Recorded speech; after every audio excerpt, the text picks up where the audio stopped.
Welcome back to another episode of Motogp Mac, and today we're going to talk about Fabio Quartararo's comments about Pedro Acosta and how he's getting on this season. Now, speaking recently, Fabio said, "I really do think he can be on the championship podium at the end of this season.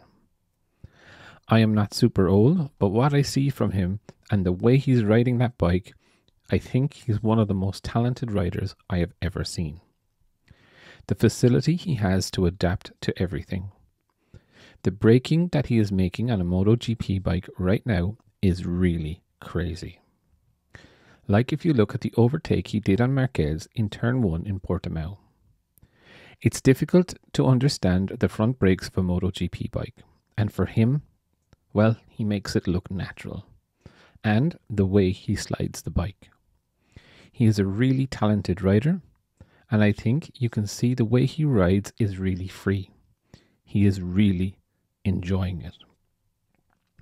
He then went on to say about himself, and he said, "Maybe I will arrive at 30 and say I want to continue more and more and more. However, to be honest, all the travel is something I don't really like or enjoy.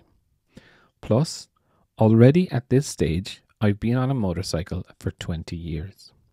I think it's more important to know when to stop. I also think it's funny, like Alex saying he will retire and the next day he finishes P1 in Mount Mellow. I think he's an example for me that this is the reason that I believe that I will not continue until 35 years of age." Now, I think, it's probably one of the nicest compliments that you can get is that Fabio Quartararo is saying that you're one of the most talented riders. And I know a lot of people are not really believing the hype of Pedro, but, I think he's really surprised us, and what he has done so far this season has, in my view, there was a lot of hype around him. We did say in the podcast many times, let's see the hype. For me, he is delivering.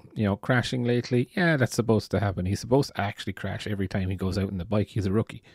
So I think, one of the highest compliments you can get is from Fabio Quartararo. I also think it's very interesting what Fabio is saying is that he's not looking for a long-term career in MotoGP. Maybe by the time he's 30, which is only a few more years away if you look at it, that he's looking at retiring. But I would definitely love to know your thoughts. What do you think of Fabio's comments on Pedro? Definitely leave your thoughts in the comments below, and I'll be back again tomorrow with another video.